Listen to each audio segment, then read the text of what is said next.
welcome to the channel. Thank you everybody for tuning in, and welcome to another episode on Just for the Modders. Now in today's episode we are going to be looking at handsets, how to remove, how to replace, and I think I have identified that there isn't enough detail. A lot of the times when you do see these modding videos, you see a very nice stylized video, great angles, and the person doing it is just doing everything perfectly, and with they show you how to do it but don't give you really those critical knack points. And I did, from a few of the subscribers on the comments, it was highlighted that the handset is extremely difficult, and I can relate. The first ever mod I did was on a SKX 007, and all I wanted to do was change the seconds hand. That was my first approach into modding. Took me about an hour and a half just to set the hands. I've had a lot of learning curves through my experience modding, so let's share some of this with you. Wrist check, this modified 54 watch 62 mass homage. So what we are going to do, we're going to look at the tools available, what tools I think you should get, what's the best for the job in hand, and then finally how to set the hands, how to align them by using hand tools, press tools, etc., so on and so forth. So please remember to hit the subscribe button, hit the notifications bell, and check the links in the description. I'll try and link tools if I can, but to be honest, I'll talk about these tools, and you can get them from eBay, Amazon, and all these tools are cheap. I'm not a professional at all. I'm just a very, very keen enthusiast, hobbyist, or whatever you want to call it. So let's get started. Yes, so we've got a NH35 movement here. It's a scrap movement that I've been messing around with. I've just slapped in a normal dial, took this dial off a steel dive, SD 1971, and I've just put some random hands on it. I think these are some Mercedes style hands. So I'll just put down there just so I can talk you through and show you a few examples. Okay, so tools. When you just search handset removers or watch hand removers, you get a few tools that come up. You should have something like this, handset removers. Then you should have something that pops up like this. Now this looks like quite a cool contraption, but the way it works is you've got the center pin there, you've got these hooks here, and you just put them around the hands, and as you squeeze, just watch the motion there, the center part just pushes in, right, and it just pops the hands off. It's okay. That is okay. And then these are just bought now, and again these are hand pullers, and the best thing about these is they've got these curved ends. Let's try and focus here so you can see how they curve. Now, which one's the best? Well, I used these sharp pointy ones for such a long time, but these you have to be very, very careful with when you are using, because they're quite sharp. They can scratch the dial very easily. In fact, if I did this without any dial protection, I'll scratch every single dial I do. But they are effective. They can. I have broken a second hand with it a few times. I think it's just the way they're made. They are quite rough. Literally just yank the hands off. But in order to do that, you do need dial protection. So again, cheap. These are called Bergeron dial protectors. You can get different names. Now Bergeron is a very well known name. If and when where it allows to get Bergeron tools, go for them. Ultimately you need the right tool for the right job, and you need good quality tools. So the way the dial protector works, you just slide it in like so. Okay, now that's going to protect your dial. So let's see. Let's see that. Now there's another thing what you will see modders do, and I personally prefer to do this myself, is using just one of these plastic bags. But when you are using these hand removers, they will damage the bag, so you need to have a pretty decent stash of these, so you can replace them as and when they get damaged. As you can see, there's holes in here. Now if they are damaged, you use them again, you're going to get through to the dial. I have managed to damage a few dials as a result of that. So yeah, some people combine both. So it's just about, you know, if it's an expensive watch, if it's a really nice dial you don't want to damage, then of course you want to be extra careful. Let's move some of these away. Now let's show you how these work. I think these are pretty easy to see. We've got these now. So with these, you just rest them down, create the gap slightly so they can slip under, right? And you'll see how they work. Just squeeze, squeeze, squeeze, and that's lifted off the hands. Just lift off.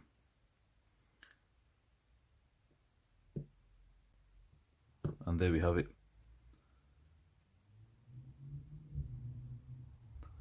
Now I'm going to put them back on because I want to show you these in use. Now the thing with this tool here, you see it's quite thick, so dials or hands that are very close to the dial and you don't really have that much clearance, I wouldn't use these because you will scratch the dial or you'll end up scratching the hands and damaging them because it still is sharp metal. So let's stick these back on. Now brings me to some tweezers. Now this depends on your own dexterity. You can use sharp metal tweezers if you need to give you that a little bit more precision, but you need to be quite confident with them and not scratch the hands. I have scratched handsets, so in order to prevent that, you can get these plastic style tweezers. Just to search on eBay for, or Amazon, whichever one that you prefer to use. Just look for precision tweezers, or you know, just watch jeweler's tweezers, whatever, and you'll get like a pack of tweezers with specific shapes. So let's try with these. Now let's just use the plastic bag. I think the beauty with these, now since I got these, I've been using them, I actually prefer these when it comes to removing the hands, is just that curvature and how, you know, they'll preserve the bags that you're using and they'll preserve the dial. So with this, let me zoom in.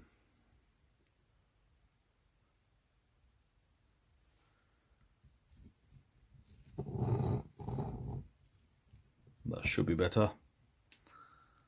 So there we have the dial. You just press down, slip them under, and just turn, lift up, done. Easy as that. So just an overview now, just to quickly recap. I think for hand removal tools, these are the best. You can use this, but you know, ultimately I think I do use a variety of them, right? So the two that I will use is this one and this plunger style and these. Let's start putting the hands back on and let's show you how we can do that. Now, alignment. Now that is, I think, a big concern for people. It was definitely a concern for me as something. I've got a bad habit. I like to just figure things out myself and then watch videos after. So in order to do that, we've got an NH35 here. Same principle for NH36 as well. To set the hands, you just want to rotate and make sure the date changes. Now, if you don't have a date change in there, you've got no date function. Even better, even easier. But with the NH35, just keep turning until the date does change.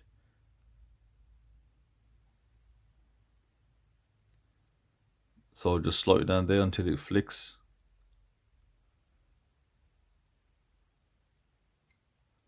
Okay, so as soon as it snaps, that is going to be at 12 o'clock. On the NH36, do the same thing for the date window. As soon as the date changes, then install your hands at 12, and then I think you'll find the full day will change around 3 AM, which is absolutely fine. So now we've set it at 12 o'clock. We can go ahead, start installing the hands.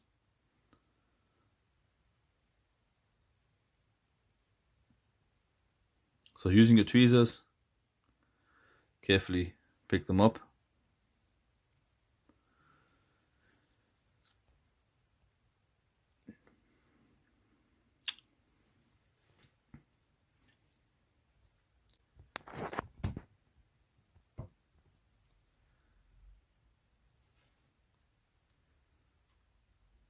And you want to make sure you just rest it over the pinion here, and while you're here, this is where you'd align it at 12 o'clock. So you do have to be, something I have to get used to, you do have to have a very, very gentle hand just to make these small, tiny little adjustments. Okay, once you've done that,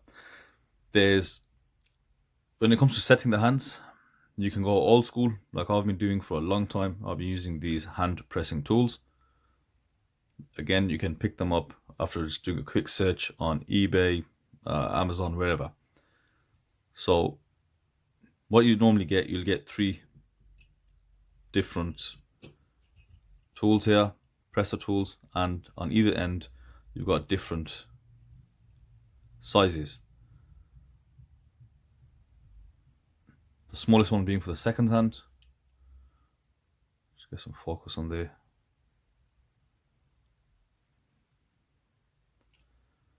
Now, it is all about the money, right? If you've got brand name tools, Bergeron, etc., and they're only a couple of quid more, I suggest you buy them, because it's about the quality. Because you're setting hands, you know, when I got these, they weren't fully flat. There's a bit of excess flash here, etc. Now, these are things which, when you buy from Bergeron, you won't get. When you buy these cheap alternatives, you know, you're going to have a slight bit of issues. So having said that, let's show you setting the hands using a hand presser tool first. Okay, so we're going to use either end. Now you really have to look and assess the hands that you're doing. Even though if we just talk about NH35s, you can get a lot of hands that will fit NH35s, they still come in a range of sizes. So you need to pay attention to not the size of the hole, the actual size around the hand. Now, some are thicker than others. So your SKX style hands, your Marine Master style hands, they are quite thicker and they're quite wider. So you want to go for the widest hole there.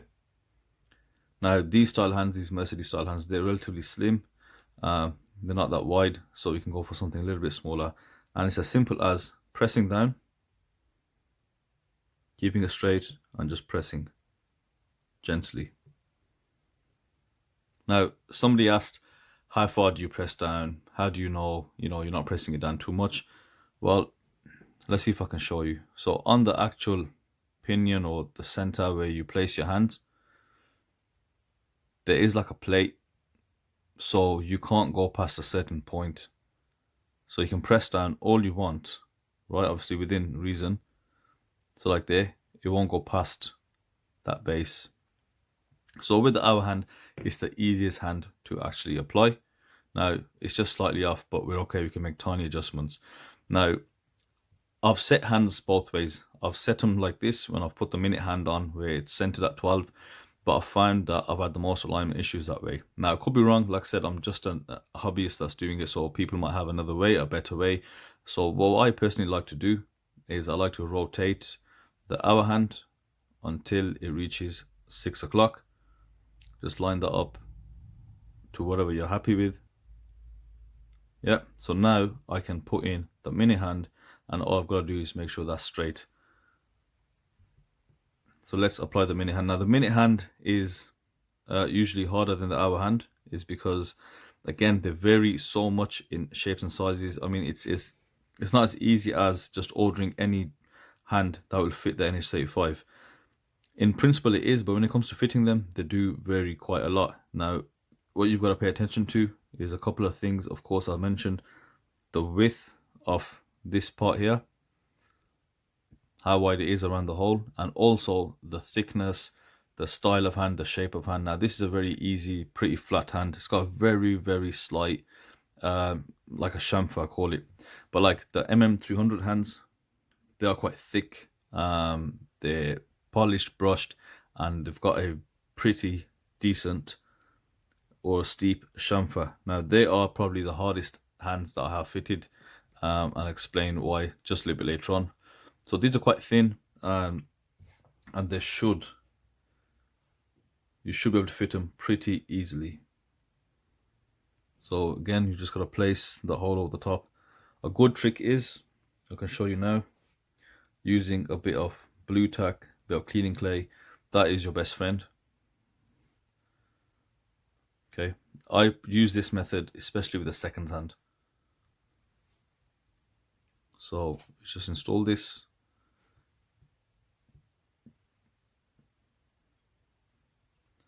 And all you're doing with the second hand is just resting it in the center. Use your tweezers to gently line them. So that's pretty much okay. Now, once we do that, if I was using the hand pressing tool, I would use the clay just to keep it centered, and then I'll press down on it. Now, I am going to show you another tool, and I actually bought this fairly recently. Like I said, I was using hand pressing tools for such a long time. Now, you've probably seen these plunger tools, and again, it's worth noting they vary in quality. Now, of course, you want to get the best quality. Okay, now they do vary in quality. You can get some a little bit more expensive, which are going to be a bit better. You can get branded Bergeron styles. This one, it's a bit wobbly. The paint on it was flaking off when I bought it. It's not the best, but it definitely does the job. So we can go ahead.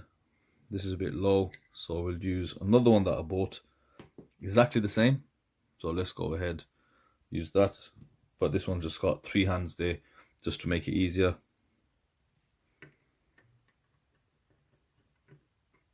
Right, so I've lowered the camera a little bit just to help you see. Now I can't see, so anyway. So this movement holder is a little bit high. I normally use my blue one, which is a bit lower, but let's see what we're doing. Just line it up and simply press. Just press gently. You can use a bit of force. Now, that's what we're talking about now, pressure. You know what, in my experience, you don't have to be that gentle. Now, as I said, some hands are slightly thicker. They just won't press on for some reason. Now, what I found is I was watching one of these videos on watch assembly, and this was of a factory in some place, I'd say in China. Now, what they were doing is something which people may not recommend to do, but they were tapping. So some hands, like I said, are difficult to press on, but they were just literally tapping like this.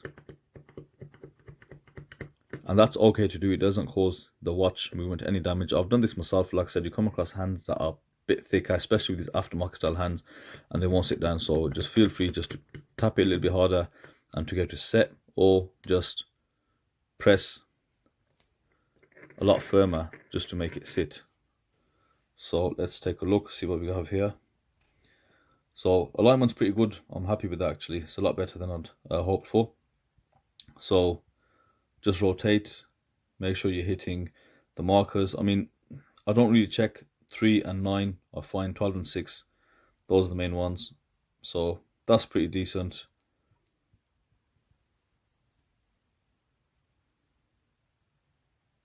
And there we have it, 6 o'clock. Right. Now, obviously these hands are dirty. I'm not using my finger cuts because this is all just demonstrations, scrap dial, scrap hands, whatever. So to clean hands, use this cleaning clay. This is actually different to blue tack. So if you're thinking about blue tack, it is a bit different. Blue tack does have some kind of oil base. So if you leave blue tack on tissue paper, you'll see residue. This has no or very little residue, and it cleans really well. Clean the dial with this, and that's the main thing. Unless you're sitting in a very dust-proof, dust-clean environment, a normal loft, especially the way I'm sitting, the dust contamination is present. So you just got to really try your best and clean at every given opportunity through every stage, just to minimize that dust. What you don't want is to revisit a watch multiple times just to clean the dust. Okay, minute, hour hand. Now it's time for the second hand. So this is, if you look at it in levels, the hour hand beginner level, minute hand intermediate. Now the second hand is expert. Let's see if I can show you what I need to show you guys. Now you're looking for the pinion. Now going back to, again, different types of hands, some hands are pretty low and you can actually see the pinion sticking out a lot more. I have installed hands in the past where the pinion is sticking out so much that literally there's no issue. I can just land the second hand on it. But with this one, it's barely visible. You can just see there's the pinion sticking out slightly. You can see, yeah, that's much better there. Okay, that is what the second hand sits on. Okay, now I don't use the hand pressers to install the second hand yet. I'm just not that good. I think some people are just so still, they can place it on top of the pinion and, you know, put the presser on top. I have to use the hand tool and I have to use the blue tack and just to make it fit. So let's show you what I mean. Let's bring the second hand over. Now the second hand doesn't need any special alignment. You can just go ahead, press it on. So I've got this second hand here in this cleaning clay. There we go. And here's the pinion. Now another trick for this is you do need to be, hang on, let's stop right there. Let's talk about alignment. So once you do install hands, you actually need to also check for horizontal alignment. So you can see here, you need to make sure, one, the hands are not touching, and two, they are sitting relatively straight so they don't get in each other's way and they're not off.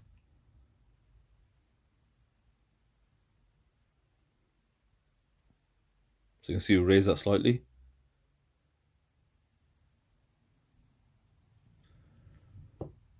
Now you got to be patient. I mean, it's not just going to stick on that easy. If I was making this video as an amateur, I'll be here for a lot longer. But it's because I've done this a numerous amount of times now, you know, I know to a certain extent what I'm doing. And now you can see that that's sitting just a bit flush, but always keep an eye out the alignment of the hands. And secondly, this horizontal alignment, make sure they are sitting straight and horizontal.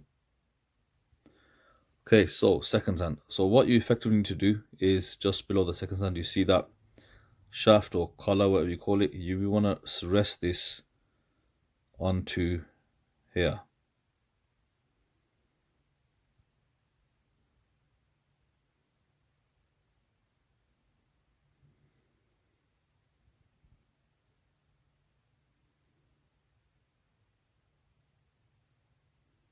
Like so. I'm going to use my finger for this one.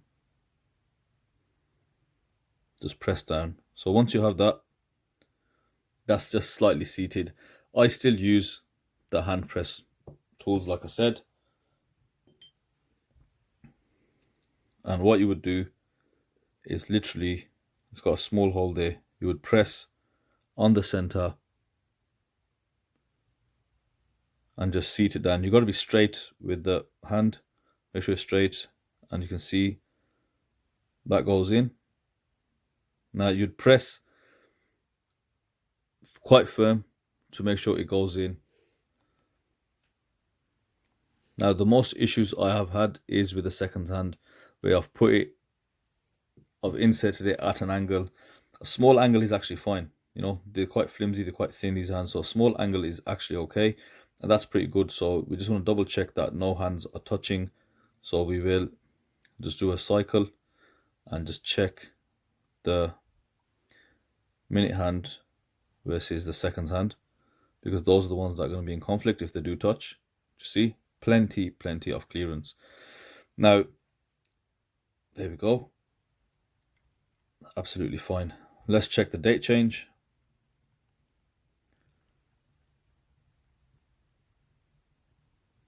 You can see it's starting to change past 11, and in and around 12 it should flick over. So 12 o'clock, no movement. Oh, there we go. And that's fine. So now the reason the second hand isn't ticking because this movement's dead. I've messed it up. So yeah.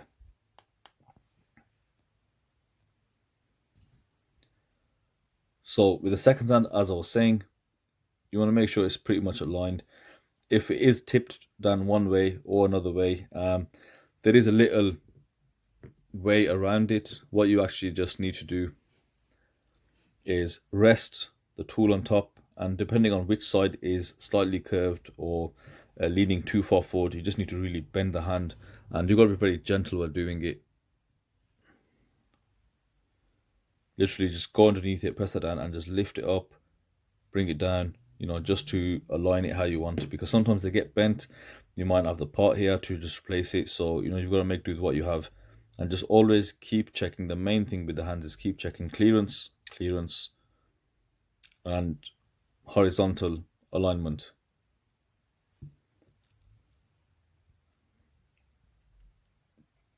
And there we have it, guys. Nice and easy. Hopefully you guys enjoyed the video. Hopefully I covered enough. There was enough information there. If you do have any questions, please let me know, and I'll be more than happy to respond to those questions. So as always, thank you everybody for watching, and I'll see you on the next video.